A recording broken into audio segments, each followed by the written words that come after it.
This is Brendon Mulvihill, and you're listening to the Matt Balaker podcast.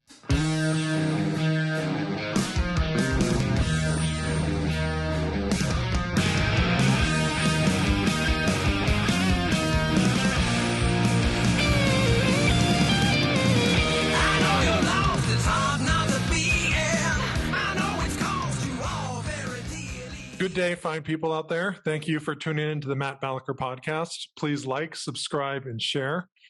And if you all didn't know, my love language is the guests I have on this program.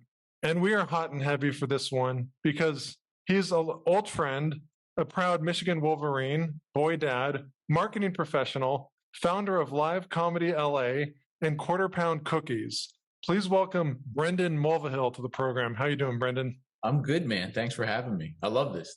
I'm so happy to be here.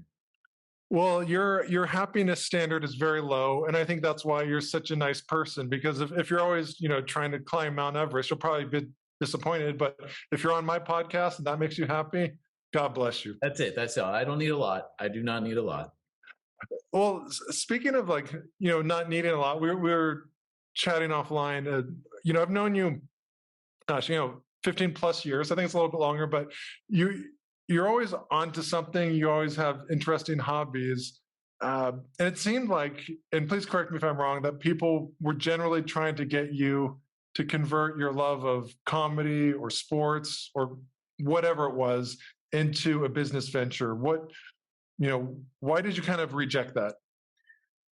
I think, listen, it really comes from trying to be creative. Frankly, I can't sing. I can't play an instrument. I don't do art. I don't have those outlets. I wish I did. But what I do have is like a passion for learning and trying new things and just trying to figure those things out.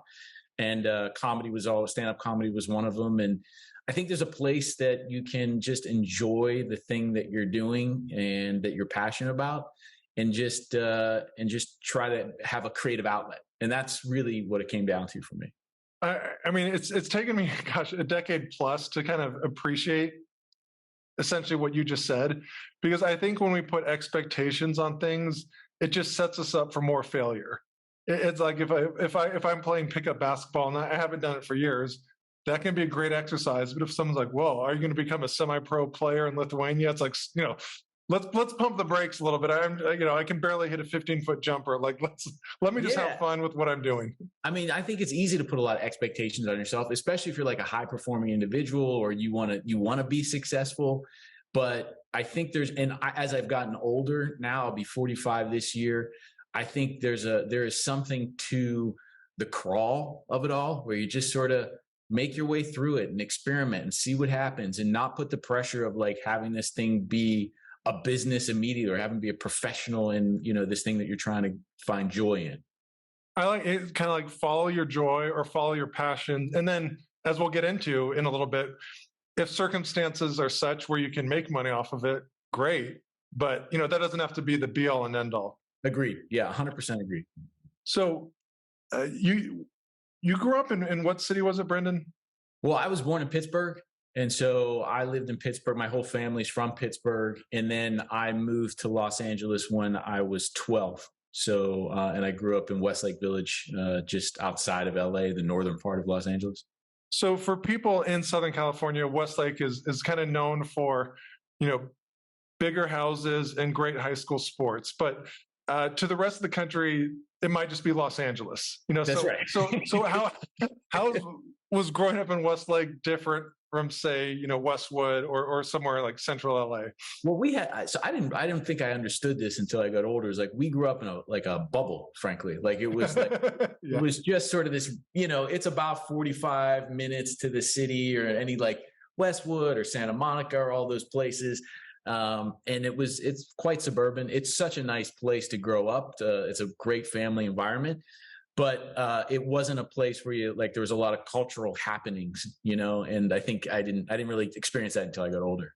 No, I mean, you were Kim Kardashian adjacent, but she didn't really blow up for a decade or so, after that. So you were living in one beautiful bubble in Westlake, and then you went to another one, so to speak, in Ann Arbor, Michigan, but very different. What kind of motivated you to leave a temperate climate and go to the mitten, as they say in Michigan. I know. It actually started in eighth grade. When I was in eighth grade, the Fab Five, Jimmy, Jalen, Jawan, Wayne, Chris made their way to Ann Arbor. Oh my God. Right? Okay. I'm not kidding. No, I remember well. I didn't know that actually played such a role, but like a giant role. I'm a huge college basketball fan. I started like following them like religiously.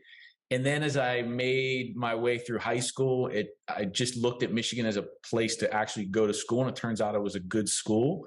Oh, yeah. It's a great school. Yeah. Yeah. I didn't know that. Which is secondary to having a fine basketball program. But please continue. Yeah. I didn't really know that at the time. But then, like, as I started to look, and my dad and I went to visit Notre Dame, Boston College, and Michigan, and Ann Arbor, it just became like when I was in Ann Arbor, I just got a special feeling. The people were so friendly and I loved it there. I loved the integration of like the town and the school, and it's just a special place. And so that I made the decision. It's the only school I applied to. I only applied to Michigan. That takes some balls. Like what was your backup plan? I didn't have one. I was lucky because I got in, there was like an early admission, rolling admission type process. Okay. And I don't know if they still have it, but I applied in October of my senior year, got in November, and that was it, done deal. I didn't even do the UC applications, none of that. I just decided that was wow.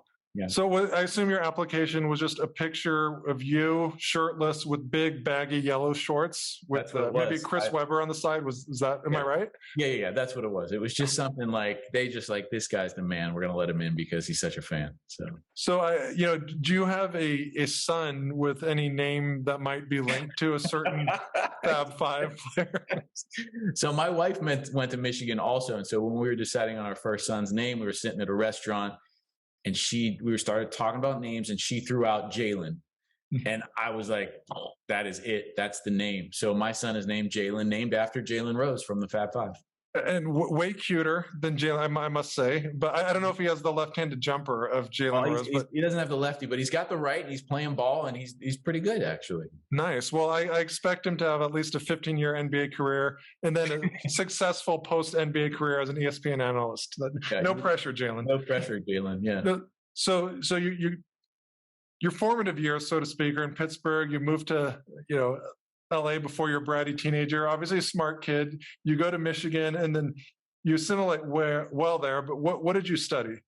I studied business. So at Michigan is a 2-year business program. You reapply to the school, the business school. And I initially got waitlisted, which was super frustrating because that's why I went to school there. I knew I wanted to be a business major, but thankfully I got into the program. You're like, I don't like any adversity, Michigan. I got in early admissions. Hook me up. Yeah, like, come on, what's going on? Do I have to be an econ major? Yeah, do you see my SAT scores, damn it? Let me in. But I got in, thankfully. So yeah, I studied business there. And now that we're a few years after college, call it 5+, I think it's kind of cool to get people's perspectives. Like, at least for me, when you're 17, 18, you think what you learn is like it. It's like it's critical you learn the right skills. In those 4 years, and then since then I've kind of changed my mind. What do you think were some valuable skills that you learned, and maybe what was something that you think was overemphasized?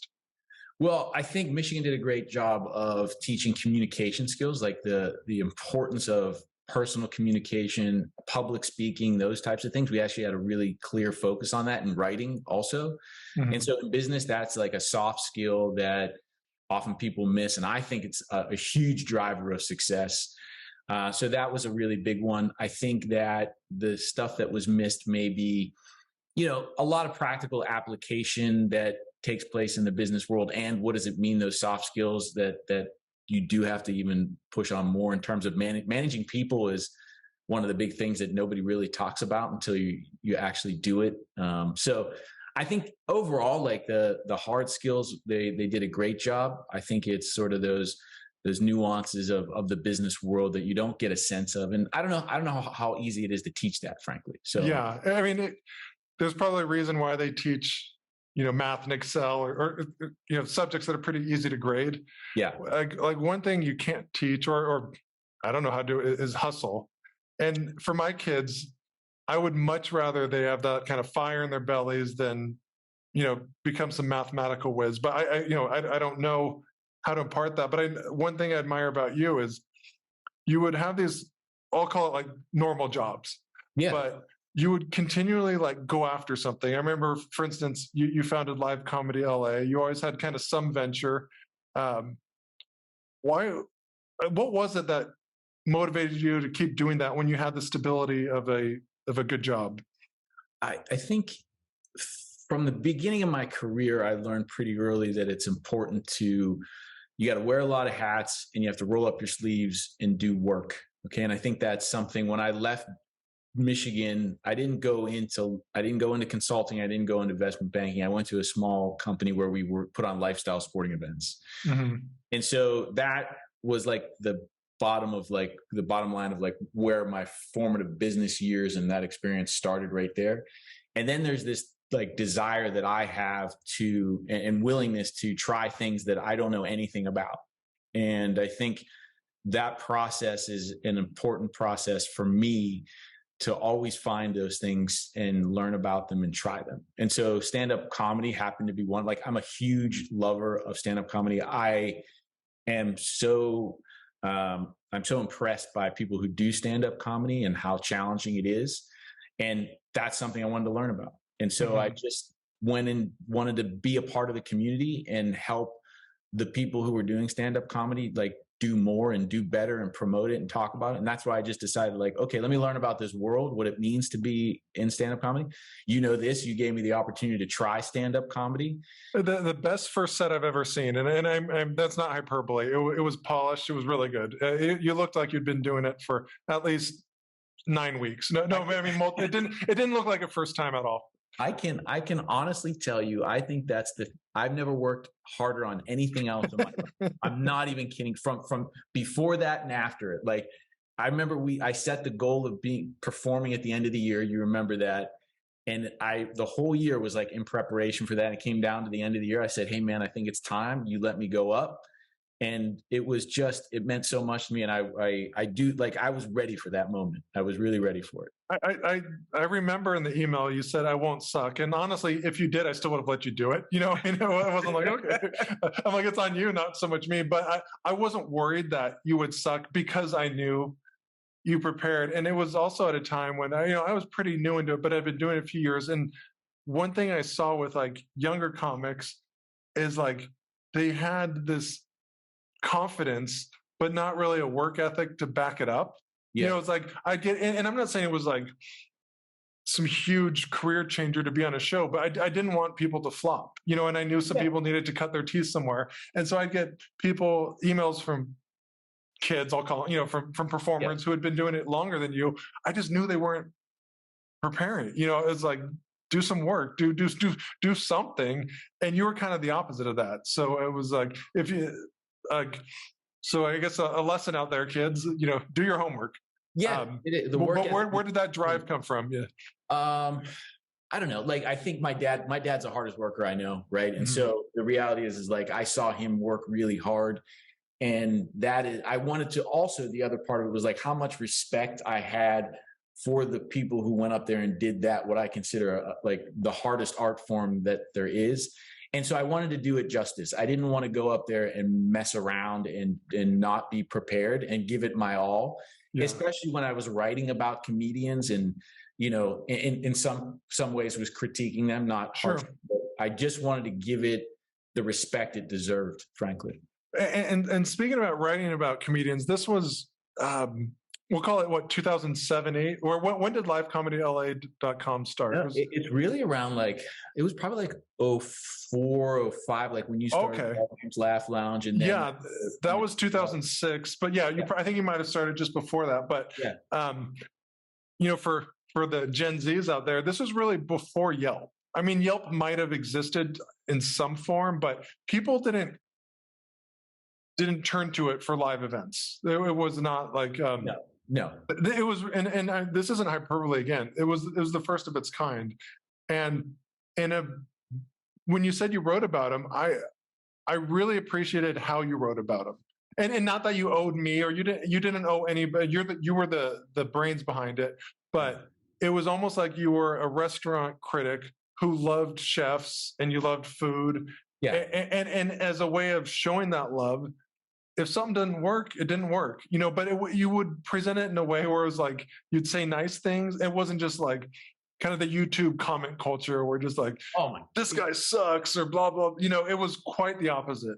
we live in a world right now where like I go into the comment section of social media and it's like it's like the worst place in the world. It's a cesspool. Right? Yeah. I try to avoid it, but yeah, and so that was not the way it was for me in terms of the respect that I was trying to show these people. And it was all in support of live comedy, in support of the art. And hey, you're right. Sometimes jokes didn't work, or sometimes you hear that, Eric Lundy? No. It just didn't. It just didn't. And I just tried to like be honest about it, but not harsh, what I mean? And then support with love as much as I can. Support with, and I kind of joke, Eric Lundy is a friend. He's a great guy. Great guy. He performed once, and, we all have, like you've said this, Brendon, like you have a job. You're not going to be great every day at your job. And especially with stand-up, in order to grow, you have to fail. No one's going to have great joke after great joke. And you wrote up a review of one of his where he is a very good comic, like all of us. It was a set that probably wasn't in his top 10. We'll call it that. And I remember he seemed to be a little bit upset. And then there's so many babies out there, who would just like run away. And him too, I give him as much credit as I'm giving you. Like you guys were actually like gentlemen and talked it out or something. And then I remember he came back. He only spoke highly of you. You only spoke. It was such a good example. And I don't want to overstate it, but like when you take comments out of a comment section, and yours wasn't a comment section type thing, but you actually have a discussion, you can both appreciate each other more and have more respect for what you were doing. What was your take on that interaction? First of all, I think, as an artist, it's very reasonable to be sensitive about your art, right? And so at no point was I ever trying to call someone out for having bad art, but it was just, the moment that we were in, and it was like, okay, maybe this set didn't work, but always in support of him. And I do remember the interaction. Eric's a really cool dude. And it was really just, making sure that I let him know and everybody else know that I was always there in support as much as I could. And I think that's what everybody appreciated, because at the end of the day, that's what I did. Like I had the Twitter account. I told all my friends, like, in support of your show. Like, anything I could ever do was what I tried to do. Well, and you didn't just support it in your words. There's so many performers. Gosh, there's no one out there who had a greater influence than you. In many ways. One, you would come and cheer, and obviously you have an amazing wife, but before then you'd bring lots of guests. Some of them were attractive females, and that certainly didn't hurt. But you would also recommend comics, and I don't want to break out in tears, but, a friend who passed recently, Brad, like I didn't know him at all, and then and I think, Ari Shafir might have been that. I think the list, Tom Segura, who I think is still doing stand-up time I checked. Yeah, maybe. No, you were the one who connected me to Tom, and obviously like I was doing it, so I knew a certain amount of people, but it meant so much more when it was coming from you, because it wasn't like there was no reciprocity. You're just like, this is a good performer, like put him on your show. Absolutely. It was like, I felt, first of all, you had what I considered the best show in the city, that was a room, of course. And it was one where if I saw somebody, I wanted your show to be great. Stage time is a really hard thing to get. And it was an opportunity to like be a part of a great show and helping that community. And that's all it was. Like there was I never expected anything from anybody from it. It was just a love, a joy of it. So, well, then this love and joy kind of, help build out Live Comedy LA. And you started something which, it was before Joe Rogan, it was before Bill Simmons, before Matt Balaker podcast, where you would record interviews and post them online. Yeah. That was how many years before we even heard the term podcast? Yeah, it was, it was early on in like the what would be considered a podcast, like that 2006 sort of time frame. Right. And I just had this idea of calling up comedians, and we didn't have all this equipment that we have now. It's so nice. I would just I would record it, and it was just a conversation. That's literally all it was. And it was a phone call essentially. And it was so much fun. And I love just talking to comedians about their process. And I got to interview like Tom Arnold, which was really fun. That was a really good one. I mean, they're all good, but that was more than just like, what's your favorite food? I mean, he opened up to you. Yeah, he really did. I mean, it was an amazing interview. And then just other Angela Johnson and, you know, yourself and Ryan Sickler and just like a bunch of folks that I had fun talking to, and even ended up interviewing Roddy Piper, who was like an idol of mine because he was starting to do stand up. It was amazing. So, and what was the program you used? Like what, because nowadays it's ubiquitous. There's apps for everything. This wasn't the case. How did you figure out how to do this? Again, it's like one of those things where I would just figure it out. I think that's like my superpower. So it was like I think I found a program that recorded phone calls. You could dial, it was like a dialer, and then it recorded and would call people's phones over the internet. And that's all it was. Like, it wasn't anything fancy. I had a headset and I just sat in my room and talked to them. So how much does Joe Rogan owe you? Gosh, I don't know. Joe Rogan doesn't owe me anything. That dude is fair enough. Yeah. So you start live comedy in LA. Obviously, your career, your real, I don't want to say real career, but you know, you get married, you become a dad. Yeah. You work in marketing. So you wouldn't have to go deep in the weeds, Brendon. But what were your skills? You know, call it like what were you doing 2019, 20ish for a day job? Well, so I've spent the past 13 plus years in this world of licensed content. So I license videos and photos and now music into the world of television and advertising and movies. And so that's what I've been doing over that sort of stretch of time. I just found myself in it. It's sort of nobody like really goes into it specifically, but I found myself there, and I found a modicum of success, I guess. So yeah, it's very much a niche industry. And then I see a post from your dad talking about like the best cookies he's ever had. And I'm not just saying it because my son made them. And I was like, and then I ordered them, and damn it, he was right. And like my wife makes cookies and spends a lot of time. When she was pregnant, I remember she had some time off. So go to the New York Times best cookie recipe. Yeah.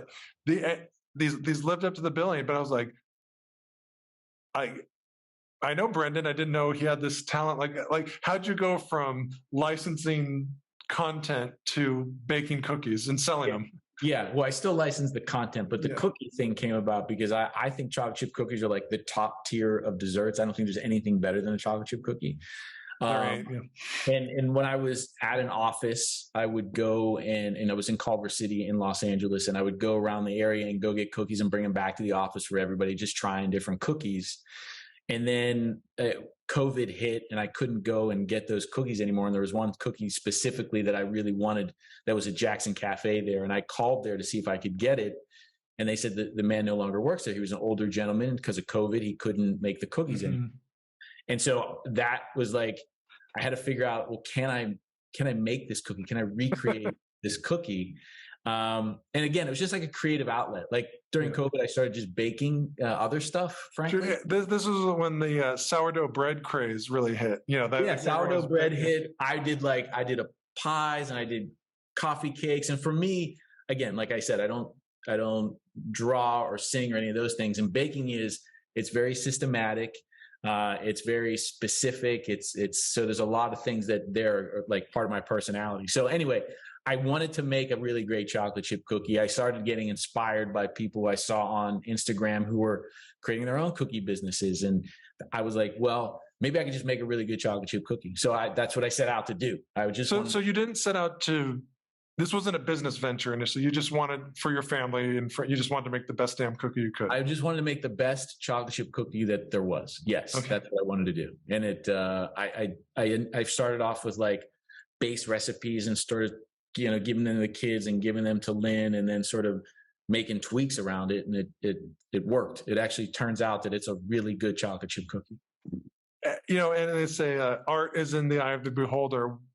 What makes a cookie the best damn cookie possible? Yeah. So I think it's like, I love almost all chocolate chip cookies, but there's very specific things that I like. I like a chocolate chip cookie that's rich in a brown sugar flavor. I like a lot of chocolate. I like a larger cookie. And so those are what I was looking for. It wasn't like the thick, it's not like the thick Levain bakery one, which has gotten really popular, like the New York style one. There's like other types of cookies, much like there's other types of pizzas. That's what I like. And that's all I was trying to do. And so it was that, and trying to, and the, like, I found that brown butter is, I mean, we're getting in the weeds here, but brown butter is a great sort of add-in to cookies as opposed to just regular butter. It makes the color. And I forgive me for saying this, but there are some people out there who might actually use chocolate chips that look like little, like teardrops, sort of. Yes. You know, like, yeah. Is that acceptable in your eyes? Yeah, you know what I do? I mix the types of chocolate. So I like there's a semi-sweet chocolate, there's a dark chocolate, and that's the best. Anyway, I found that that's the best thing to do. Okay, yeah, because I've heard if you buy a bar, because it doesn't have the stabilizers in that the chips do, and you like chop it up, you get more varied textures. And I from my research for this interview, it was very controversial if you used off-the-shelf chocolate chips. So I don't use the kind that don't melt, because you're right. Like if you use the kind that are typically at grocery stores, they do have these stabilizers and they're not supposed to melt, and it's best not to use those for chocolate chip. Go with the melters, folks. Yeah, so they gotta melt. What was your wife doing? I mean, at first she was probably like, "Oh, this is cool." At what point was she like, "What's next?" Or what are you doing, dude? No, she was like, I mean, everybody was enjoying the cookies. And then I just started to think about, because then my brain starts to go there, like creatively, like, what can I call this? What are these things? And can I start to give them to other people and see what they think? And there's a series of steps that went in there in terms of making different versions and then handing them to people that make you want to keep going, right? That go, okay, yes, this is an unbelievable chocolate chip cookie, when I took it to a friend's house for a party that they had, or when I gave it to my best friend and he was blown away by it, and I knew he would tell me the truth, or he doesn't even eat that stuff, where it was like, okay, let's keep going. And that's what I did. Like, I just then decided at one point where I can create a side business out of this, because I want to go through that process too. Like, what's it like to create an LLC? To have a home bakery? What are the steps and the processes to do that and get the licenses for that? You know? Yeah. What are the steps and processes to get the licenses for a home bakery? County of Los Angeles has something called a cottage food operation, and you go and there's a couple different kinds that you can get. And so you have to submit the information, you have to create your business. You go through like a food handling course, and you submit all that information. They get back to you, and you're allowed to make a certain type of food in your house and make a certain amount of money doing it. Oh, so the limiting factor is like revenue. It's not like pounds of cookies or no, it's revenue. Oh, okay, they're like, we just want to collect our money, so that's the easiest thing to measure. Yeah. So yeah, what was that like? Like the transition from kind of an in-home hobby to an external side business? Yeah, I think it was again, it's like this crawl that we talked about when we were talking offline, in the sense of like, it was just part of the process in terms of how can I learn something about creating my own business with something that I enjoy and that other people seem to enjoy. And it was really like, I created a brand and I did the design work, and I, love getting in there, and I have really no design skills, but who cares? It's like, it was something to try, you know what I mean? And again, I don't even look at it right now as, I don't know what it is and I don't know what it becomes, but I enjoy the process, and people enjoy the cookies. And literally the thing that I enjoy the most is taking people the cookies and like them saying how much they enjoy them and the joy that it brings them. So. I mean, like, you can make a good argument, and I won't argue that food is the number one pleasure in life. You can do it when you're young, older, medical issues. You can, like, people always, you got to eat, but people love to eat, but it really brings joy. Like, when was the first, I guess, paying customer you had? It was, so I announced it that I was going to have a website, and my friend Candy placed an order on the website. She was the first one to place an order on the website. And she has her own business. I think she wanted to support someone else who was starting a business. And so that was someone that I knew. And so the first couple were people that I knew. The first one that came from someone that I didn't know was because of an article that was, so you have to announce your DBA in the world. So you have to put it in a newspaper sometimes. So I put it in a local newspaper. Somebody you can't just tweet it out. You actually have to just tweet it. It's got to be official. Oh, it's so 1984, but yeah. I know it is. I'll tell you, it's very antiquated. That's what it is. That's right. Yeah. And then somebody saw the article and placed an order on the website. And I was like, oh, I don't know this dude. I don't know who this guy is. And don't mess it up. Yeah. And that was really fun. That was a really cool thing. And what do you know now that you wish you knew before you started this business? Well, process is like the biggest thing for me in terms of efficiency of it. And I mean, that's like, and I've learned how to make the cookie a little bit faster and just do something that takes less time. And I think you wouldn't know that until you tried it 3 different ways to bake it. So that's like, honestly, that's like the biggest thing, because as someone who has a full-time job and only does this like late at night and early in the morning, that process is the most important. Now, I'm sure there's a bunch of other things yet I haven't figured out in terms of like the e-commerce of it all and, you know, how to scale and all those things, but that's probably the biggest thing. Yeah. How do you, I guess, ensure quality when you have to package it and send it across the country? So consistency in how you make it, and just being like, I am, you know me, like I'm very detail oriented. So I make sure I do the thing the same way every single time. And I think that probably, as you expand a business, that's a big thing. It can get away from you sure. Especially in food, right? There's always the risk in franchises. Like if you have too many, you're not gonna have the same oversight as if you have like 1 or 2 or 3.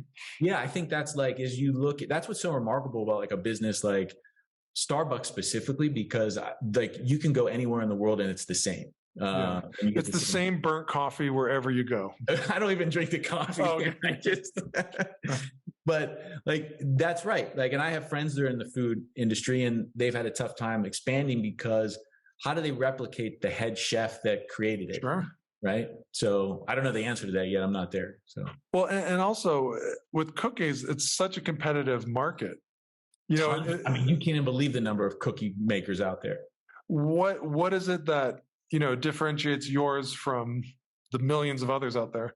I just think it's better, man. Like I respect everybody who makes these cookies. They have inspired me. And one thing that, and I should, you know, cookies are like pizza and there's different types. Sure. And at any given time, you could want a different type of cookie, right? Like maybe you're not in the mood for Chicago deep dish. You want a New York thin slice, or you want a Neapolitan. And I think cookies are similar. There's just as many pizza places as there are cookie places. It's the same, right? Yeah. And so what differentiates them, like, here's what I believe is that I've had the other cookies, at least in LA, that I think are like these other businesses that inspired me.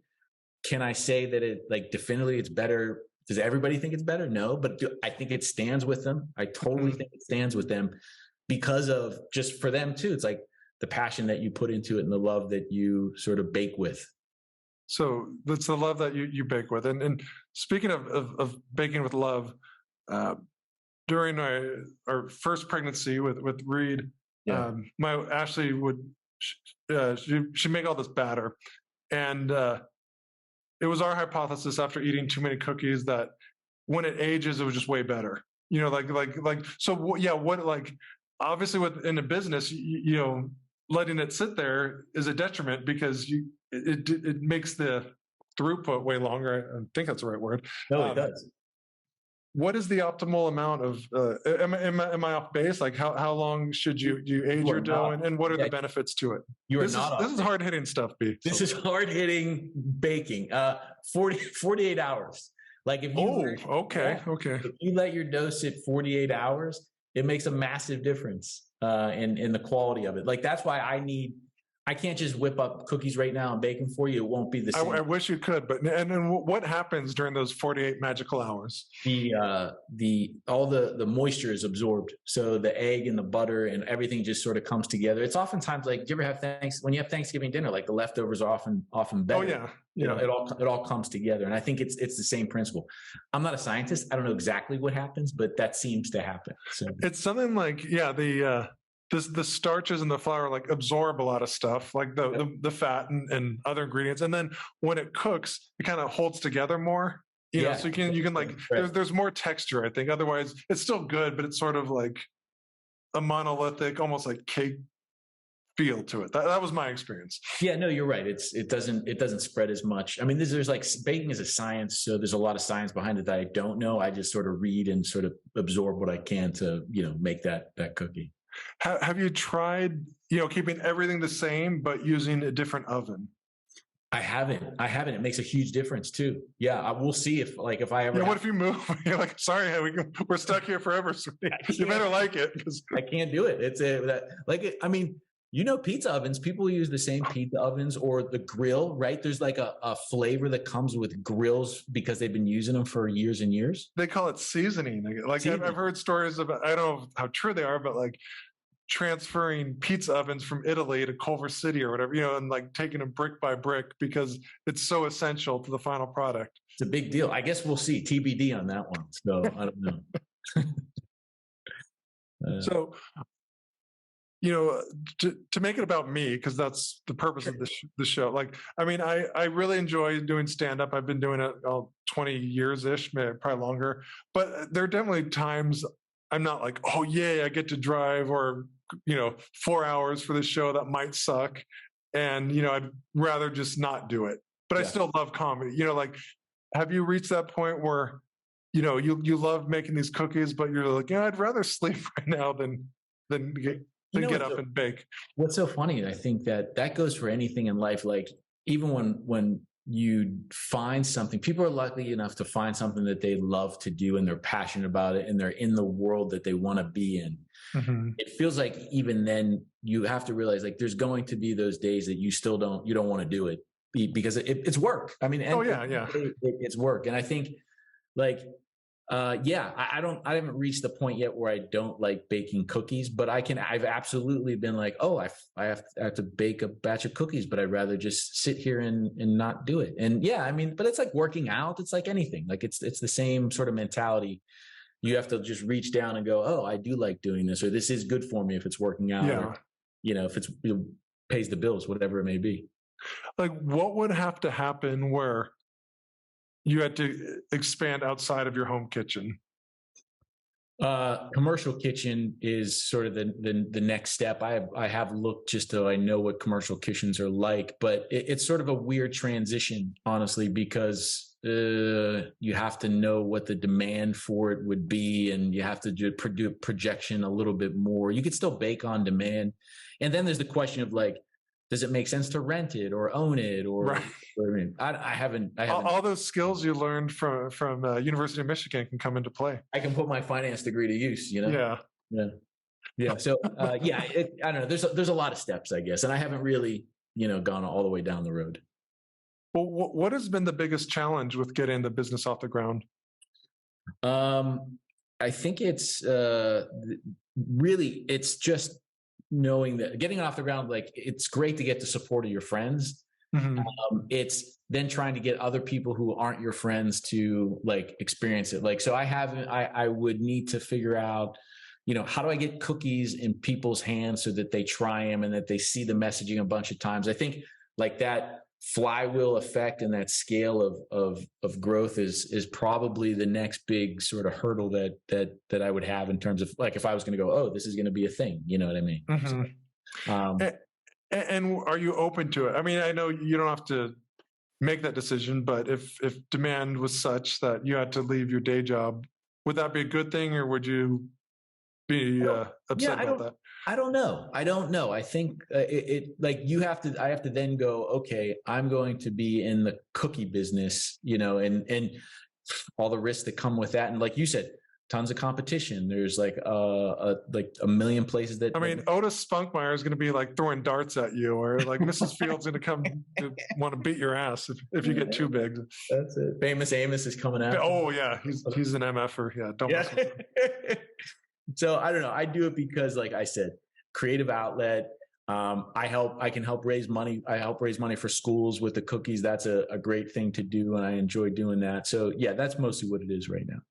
That's cool. And in terms of your business, what are you most proud of? That I was able to do something that I knew nothing about and make a good product and then actually sell it. Nice. I think like I'm really, really, really proud of that. And even if it just, I've said this before, if it stopped today, I would have considered like a massive success because I don't know, like I'm not a baker. I didn't grow up baking. So I think Giannis Antetokounmpo would call it a massive success too. Yeah. Go on YouTube. He's a great guy. But in terms of business, because it's easy to say my family and kids, but what are you most optimistic about? About the cookie business, or business in general. I just want to avoid the easy answer of saying I got wonderful kids, beautiful family. I want to make this more about dollars and cents. Yeah, I mean this particular business, I think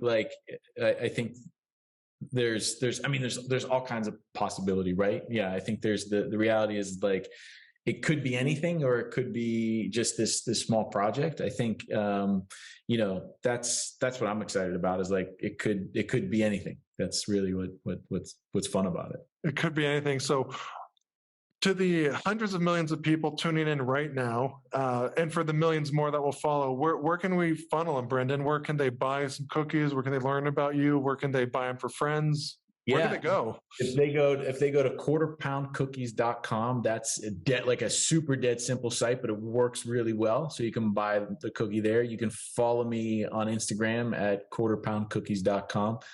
I wouldn't say I'm a great content creator, but it is nice looking at cookies and seeing cookie stuff. Everybody likes cookie porn. So I mean, no BS. When people are arguing over politics or strife or illness, honestly, like looking at food, it's so soothing. Just like take a break from the noise and just look at some damn cookies, people. I think that was part of it too. Is like like there's so much division that cookies bring. Nobody doesn't like cookies, right? No. And then so to me, that was like part of it. It was like, can I give a person who believes in one thing these cookies, and a person believes in another thing these cookies, and everybody can agree on these are great cookies? Yeah, that's part of it. It's like you're Johnny Appleseed, but with cookies. You're uniting the world through chocolate and butter. I love it. That's it. Well, we're going to link to this. So yes, buy his cookies, and they're delicious. And please come back, Brendon. Thank you for joining us today. I definitely will. Thank you, brother. I appreciate it. Thank you for listening to this episode of the Matt Balaker podcast. To learn more, please check out mattbalaker.com and encourage your friends to like, subscribe, and share. Really appreciate it.